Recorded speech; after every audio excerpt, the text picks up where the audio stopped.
¿Qué tal? Muy buenos días, estimados compañeros y estimado profesor que imparte la materia de epistemología jurídica en este programa de doctorado en Derecho dentro del Colegio de Morelos. Como ustedes saben, mi nombre es Jesús Ángel Verdín Bermea y el día de hoy voy a exponer un poco acerca de la epistemología jurídica, eje toral de todo lo que hemos estado viendo a lo largo de este curso, pero desde la perspectiva y los aportes de la obra de Luigi Ferrajoli. A decir de este autor, pues no necesita propiamente una presentación. De alguna manera, en mayor o menor medida, todos los que estudiamos Derecho nos hemos topado con su obra tan importante. Y bueno, pues sin duda alguna es uno de los juristas y filósofos del derecho más influyentes y más importantes dentro del pensamiento jurídico contemporáneo. Este autor ha desarrollado una vasta y rigurosa teoría del derecho centrada en la defensa del Estado constitucional del derecho y también de los derechos humanos dentro de lo que él denomina como garantismo jurídico.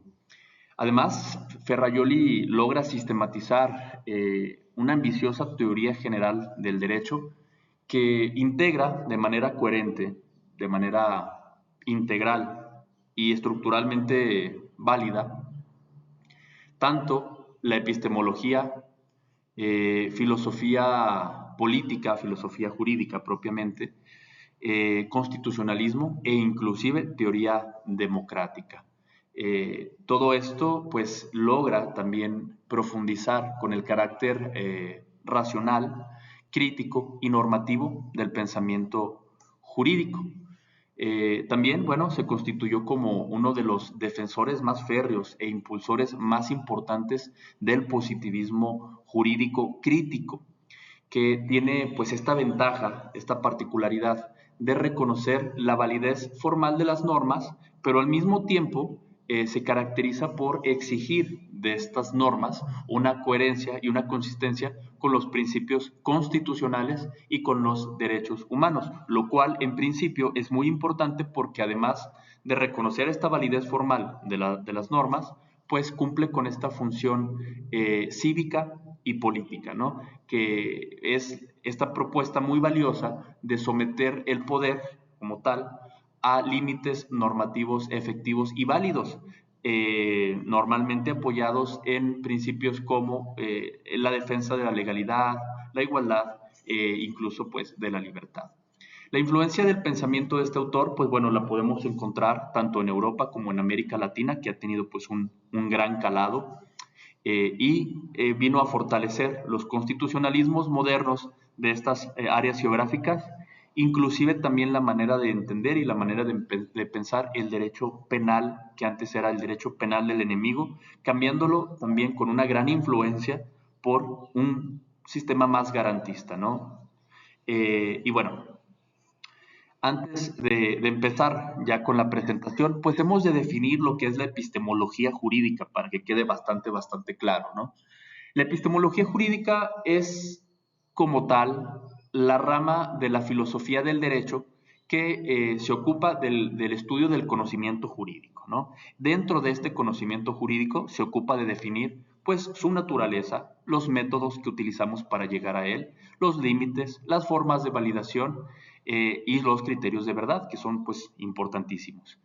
También cumple con el propósito de analizar la manera en la que los estudiosos del derecho conocen y conocemos el derecho propiamente, ¿no? Que es pues nuestra área de estudio. ¿Qué tipo de lenguaje empleamos al hacerlo? Y qué afirmaciones podemos desprender cuando estudiamos las normas jurídicas. ¿Cuál es el estatuto científico que podemos emplear dentro del discurso jurídico? Esto es básicamente el puente, la manera en la que hemos los juristas de entender o de acercarnos al vasto estudio del derecho.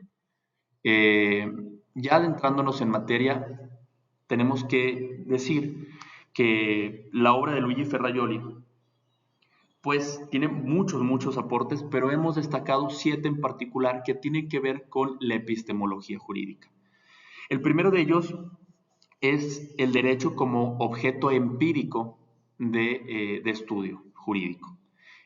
También nos hemos de abocar en cada una de estas siguientes diapositivas a tratar estos puntos. El segundo es la separación del ser y el deber ser. También nos aporta una doble perspectiva complementaria en materia de epistemología, tanto interna como externa. También nos habla de una distinción entre lo que se conoce como la verdad jurídica y la verdad factual. Del lenguaje jurídico también como un metalenguaje, además también del modelo garantista como epistemología crítica y del rotundo rechazo al paleopositivismo y al decisionismo jurídico que vamos a ver también más adelante. La primera parte que vimos del derecho visto como objeto empírico del conocimiento jurídico, del conocimiento científico, es muy importante y creo yo que constituye la base de la teoría de derecho de este autor. Y básicamente, pues, esto implica reconocer o entender el derecho no como una simple abstracción ni como una elaboración de principios morales o valores ideales de carácter universal, sino más bien como un fenómeno histórico, positivo y además verificable. Nos dice también que las normas jurídicas son hechos lingüísticos institucionalizados. Esto es, ¿a qué me refiero con ello? Bueno, pues básicamente son enunciados formulados por autoridades legitimadas o legítimas en contextos normativos determinados, ¿no?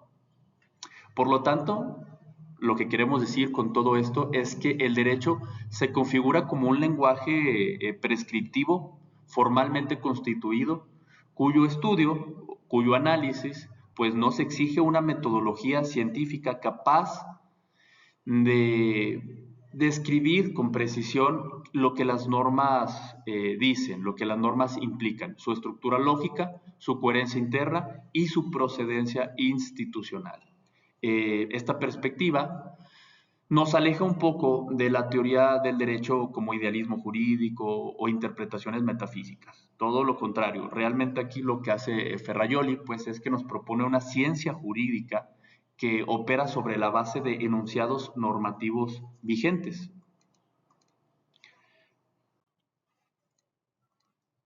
Luego, en lo que hace a la separación entre el derecho y la moral, pues nos dice que, bueno, sin duda alguna este es uno de los pilares tanto metodológicos como epistemológicos del garantismo de Luigi Ferrajoli. Y aquí pues lo que hace el autor es que retoma esta clásica distinción entre la diferencia del ser y el deber ser.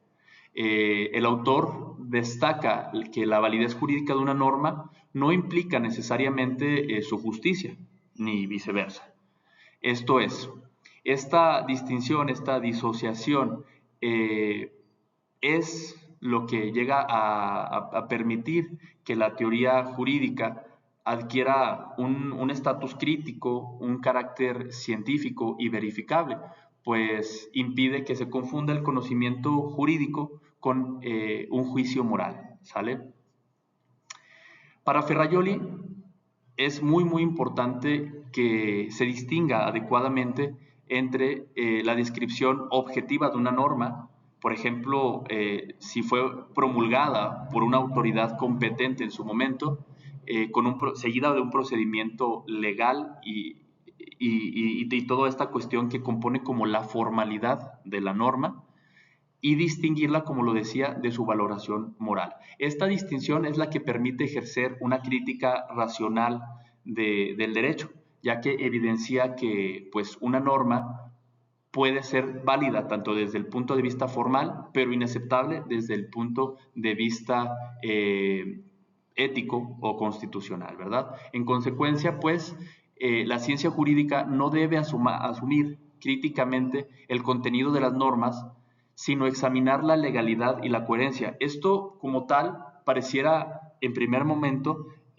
implicar un abandono de la dimensión o de la perspectiva moral, que constituiría como tal una indiferencia moral, pero no, realmente no, sino que abre la puerta a una crítica racional, lejos o apartada de los juicios morales y utilizando como parámetros, pues, básicamente la adaptación que tienen las normas al contexto, al sistema normativo previamente establecido dentro de la propia Constitución, lo cual pues es solamente nos llegará a la conclusión de que la norma es verdaderamente justa si fue sometida y aprobada en su momento por el juicio racional de la ciudadanía y de los juristas, no así juicios morales. Ya acercándonos a lo que él denomina como el punto de vista interno y externo, pues Ferrajoli asume de alguna manera la distinción entre estos dos puntos de vista interno y externo como dos modelos completamente distintos, epistémicos, que se pueden complementar para analizar el derecho. El punto de vista interno constituye lo que conocemos como dogmática jurídica, se podría decir, y parte del reconocimiento del sistema normativo como válido, como previamente establecido, como un ecosistema legal que ya tiene sus reglas, sus modos de ser, y básicamente constituye este estudio interno de este sistema. Es el modelo como tal normativista, donde el jurista, el estudioso del derecho, opera dentro del lenguaje del derecho de este ecosistema al que me refería. Y bueno, como tal, a diferencia de este punto de vista interno, en el modelo de vista o el punto de vista externo está más bien vinculado con la sociología jurídica y con el realismo. Esta estudia el derecho como fenómeno social, examinando cómo funciona en la práctica, cómo funciona en el día a día, cuál es su grado de cumplimiento, sus efectos reales y las dinámicas de poder que lo atraviesan. Y como tal, pues son dos modelos epistémicos distintos, pero esta doble perspectiva permite una comprensión integral más completa del fenómeno jurídico, ya que pues nos permite el análisis interno necesario para interpretar un contenido normativo como tal y también el punto de vista externo para evaluar la eficacia dentro de un contexto social. Otro de los puntos importantísimos de los que nos habla el autor, pues es la verdad jurídica y la verdad factual. La primera de ellas se refiere a la conformidad entre un enunciado, entre lo que dispone como tal la norma, el enunciado normativo, con lo que dispone y cómo se encuadra con el orden normativo vigente. Esto es, por ejemplo, la verdad factual se refiere a lo que, bueno, a diferencia de la verdad factual, yéndonos con la primera que estábamos hablando, la verdad jurídica pudiéramos verla materializada en un ejemplo, ¿no? Por así decirlo, cuando la norma penal nos dice el robo se castiga con prisión.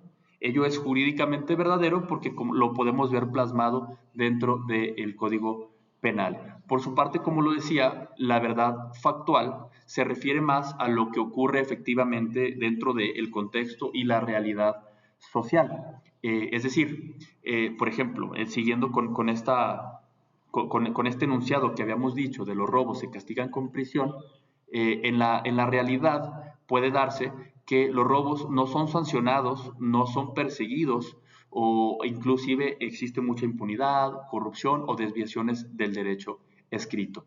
Esta distinción, pues, tiene una importancia metodológica muy importante para la epistemología, ya que pues, permite separar lo que el derecho dice de lo que el derecho hace, ¿no?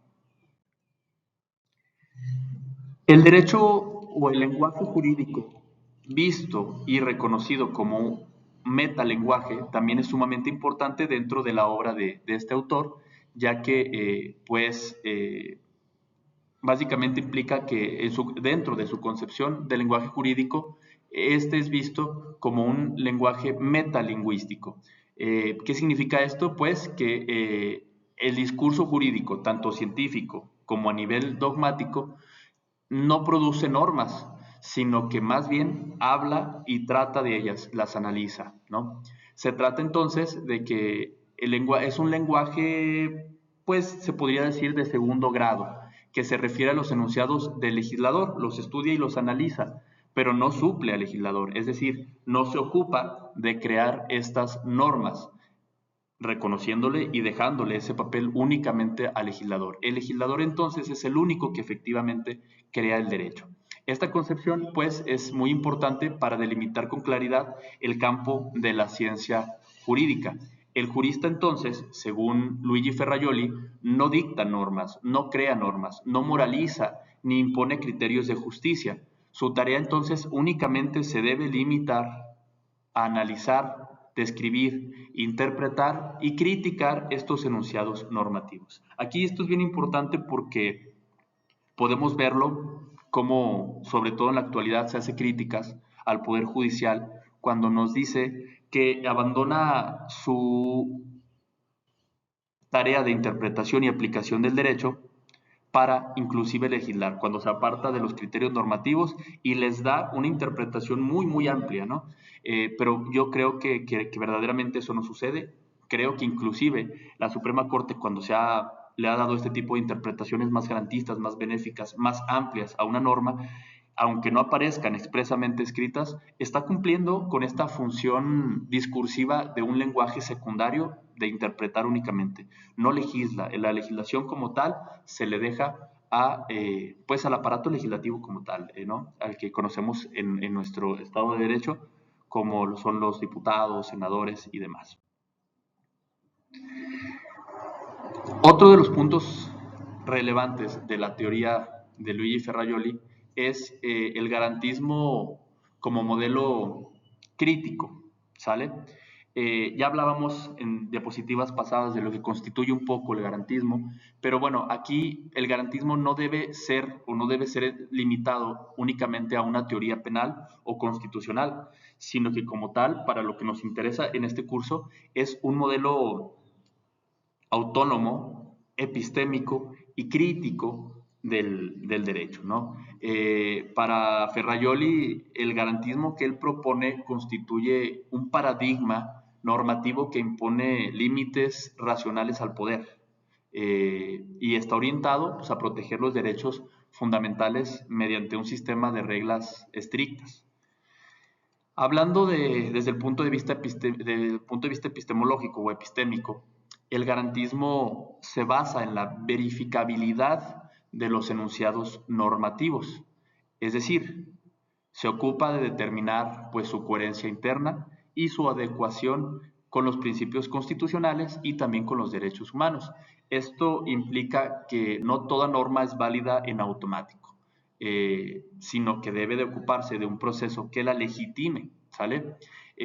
Solo aquellas normas que respetan derechos fundamentales y principios de Estado de Derecho pueden considerarse racionalmente justificadas. El garantismo de Luigi Ferrajoli articula legalidad, legitimidad y racionalidad dentro de sus postulados, estableciendo mecanismos como, pues, como tal el juicio del legislador, juicios de interpretación que, como lo veníamos en diapositivas pasadas, corresponde tanto al jurista como al ciudadano. Entonces, pues, la epistemología garantista es al mismo tiempo un instrumento de conocimiento y también de emancipación jurídica que, pues, representa la capacidad para ofrecer fundamentos normativos y metodológicos para una democracia constitucional y robusta. Esto lo veíamos al principio de la presentación. Decíamos que tiene la ventaja esta teoría del derecho de integrar también inclusive una teoría o una dimensión de legitimidad democrática. Y ya por último, o ya casi llegando al final, también nos habla de una crítica férrea, una crítica contundente a lo que también pues él describe como paleopositivismo, ¿no?